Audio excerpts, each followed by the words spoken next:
전문가들조차도 이것을 컨펌하기가 쉽지 않은 그런 상황이기 때문에 제가 오늘 말씀드리는 사항은 확인된 정보도 있고 또 확인되지 않은 첩보도 있기 때문에 그냥 저런 정도로 지금 정리가 되고 있구나라는 것을 이해를 해주시면 감사하겠습니다. 예, 제가 한 40분 정도 말씀을 드리고 아까 질문이 오늘 많다고 그러셔서 질문을 가능한 많이 받는 방식으로 진행을 하도록 하겠습니다.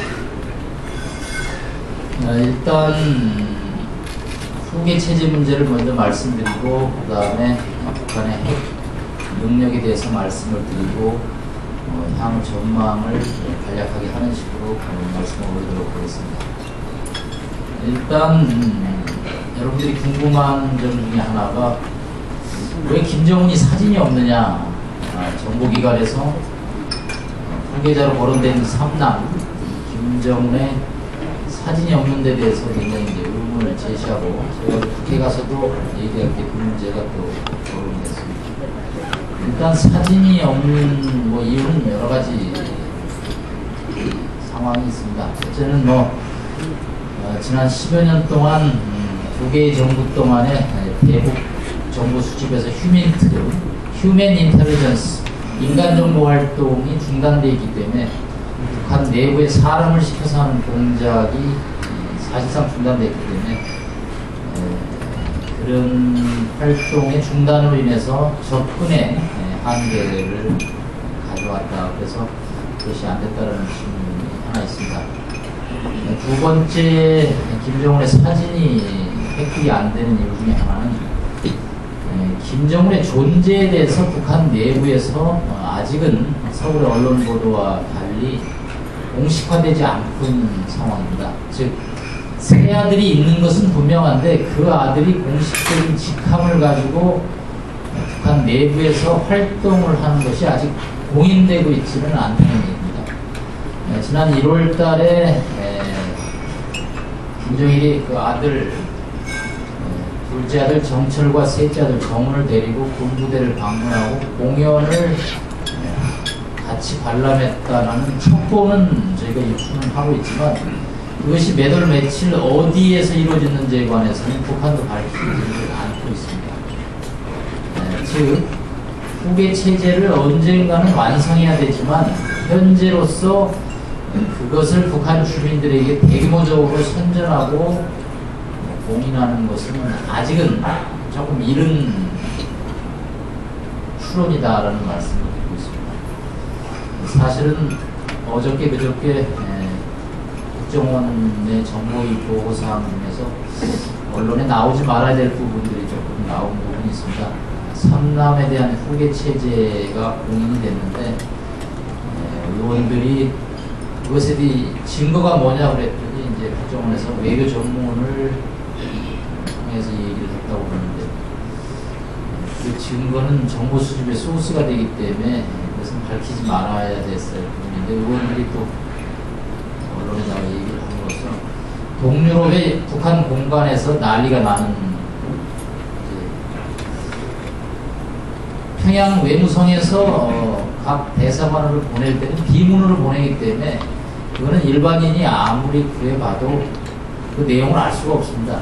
비문을 코드화한 것을 일반으로 풀어가지고 대사한테 이제 보고하는 과정에서 우리 측 협조자들이 그것을 이제 한 장 몰래 카피해서 빼내는 그런 방식으로 첩보를 입수하는데 그것이 이제 소스가 공개화됨으로써 여러 가지 첩보 수집 활동이 어려워지고 북한 내부에 또 단속 바람이 불음으로써 사실상 정보 활동에서 공개되지 말아야 될 부분들이 공개되지 않습니다.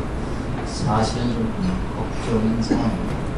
하여튼 이런 두 가지 이유로 해서 현재 김정은의 사진이 어렸을 때 찍은 사진 이외에는 나오지 않고 있는 상황입니다.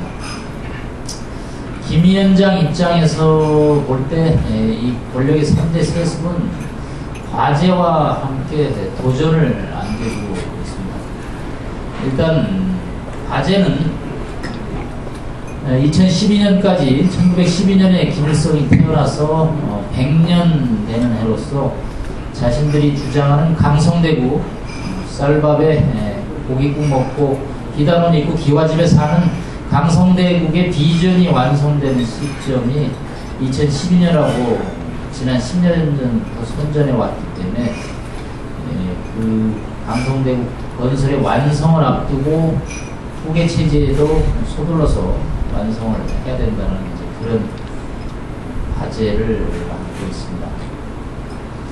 둘째는 의사들의 소견에 따르면 사람이 스트로크, 뇌졸중이 한 번 오고 간 다음에 그 건강 심리 상태에 관해서 몇 가지 공통적인 징후가 있다는 겁니다. 첫 번째는 조급증이 평소에 아주 관용적이고 관대하고 성격이 느긋한 사람도 한번 스트로크 뇌졸중을 겪은 다음에는 왠지 모르게 불안감에 시달리면서 혹은 조급증을 낸다라는 그런 의사적인 징후가 있습니다.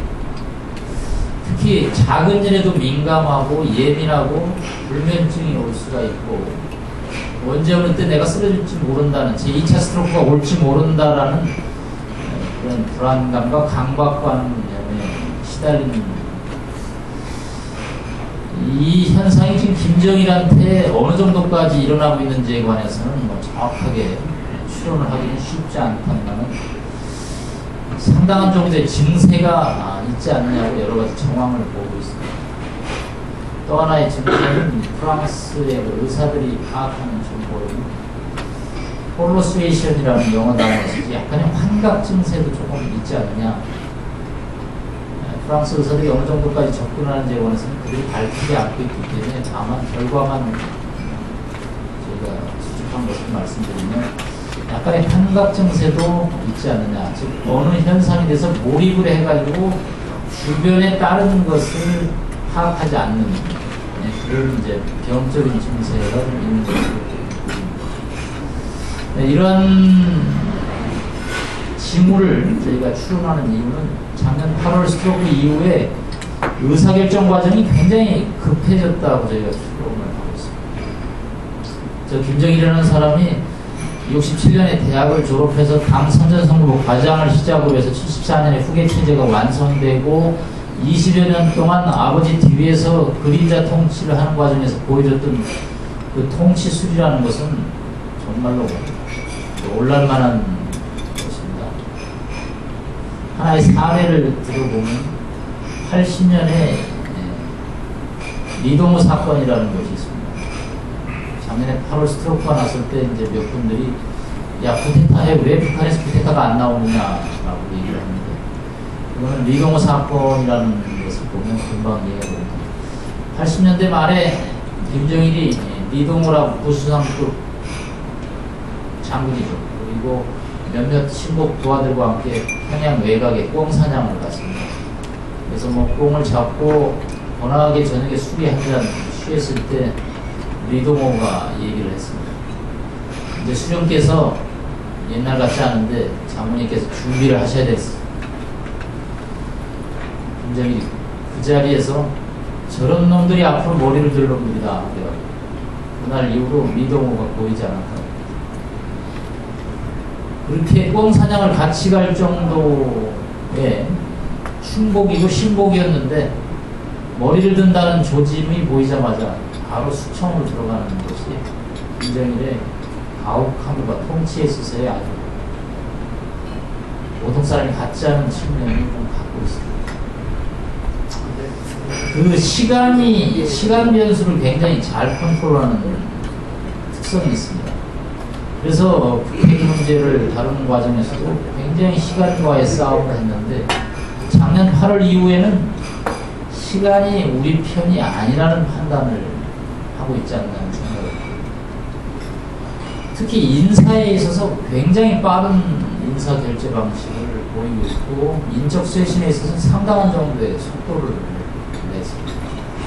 여러분도 아시다시피 지난 3월에 국방위원회 물갈이를 하고 그것을 또 노동신문 전면에 사진을 내다 보이는 것은 김정일의 직접 지시에 의한 것입니다.